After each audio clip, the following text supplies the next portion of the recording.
We understand that the mandate and the scope of EU naval force, or EU NAV, extends beyond the Somali waters, but also covers 8,700 kilometers, which includes those countries like Seychelles and Mauritius. And the EU naval force, or the EU NAV, under the framework, or with the framework of the European Common Defense Policy, and the UN Security Council, has been present since 2008 in the Somali waters. And no doubt they have provided an impressive work in curtailing the seas in the crimes of the sea. But I just wanted to raise, and I'm no expert, but a concerned citizen like yourself, and the mandate of the EU naval force, or the Atalanta operation currently operating the Indian Ocean, is coming to an end in December this year. It has been extended 2020, but it's coming to an end this year.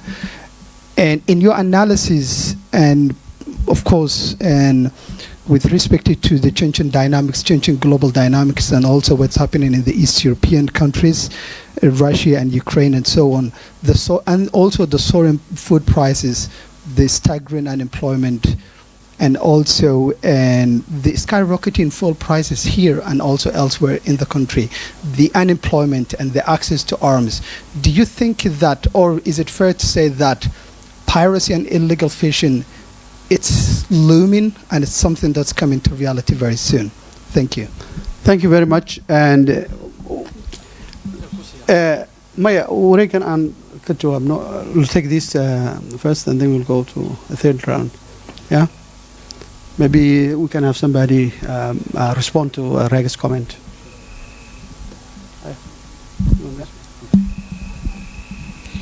I will try to be briefer than 14 minutes. I'll also try to answer in the order the questions came, so I'll start from Fatima. Can IUU fishing that's going on be considered industrial scale crime? Absolutely, it is. So that's my short answer. Abdulqadir, thank you very much for your kind words. Yes, I do talk about toxic waste dumping in my book, starting from page 23. But like illegal fishing, I talk about waste dumping as a global problem. And there are only few cases that are known in terms of illegal fishing. I mean, in terms of waste dumping in Somali waters. There are telltale signs, but not hard evidence. I have tried to track down so many individuals who knew, or who I was told knew, about where waste was buried inland, but all led to a dead end. And unfortunately, interim President Ali Mahdi passed away before I could sit down with him to discuss that issue. But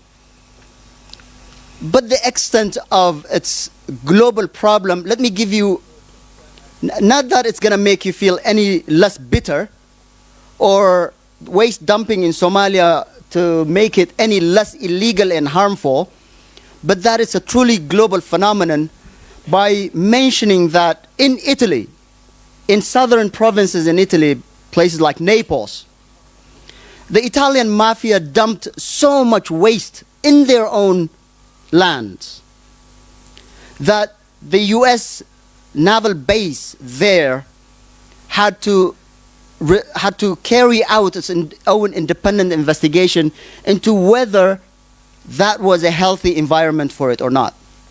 And for years, Italian authorities were uncovering waste that was dumped in their own backyard. So if it happened in Italy, you can imagine where else it could happen.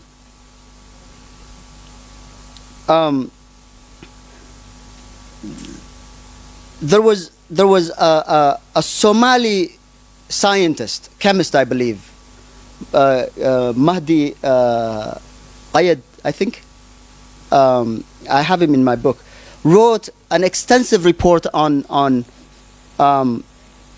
waste dumping in Somalia, but the issue kind of faded, and no environmental group or no country would dare to investigate the few canisters that washed up the Somali waters during the 2004 Christmas tsunami. So that also tells you that this waste dumping problem is a deeper global problem beyond Somalia, and it's hard to combat at a local level. I'm sorry, that is as much as I could say on the topic. Professor Sulub, thank you very much. Why was, is, and will be Africa victim? Well, I'm not sure that Africa will remain a victim. I am a little more optimistic that Africa will not remain a victim. But why it's a, well, I talk about a whole, I teach a whole course over a whole semester. You yourself being a professor, you know what I mean, on this very topic. So I'm not going to bore you and the rest of the audience on why that is the case. But yes, leadership problem is one of them. The other is lack of institutions. And unfortunately, do we elect our leaders on the promise of institutions that they will build, or because they belong to my group or that group or whatnot? What is the basis of our electing our leaders? Or, in the case of Somalia, selecting our leaders, right? So, and then when they run for another term, do we judge them on how much they built institutions or how many institutions they built?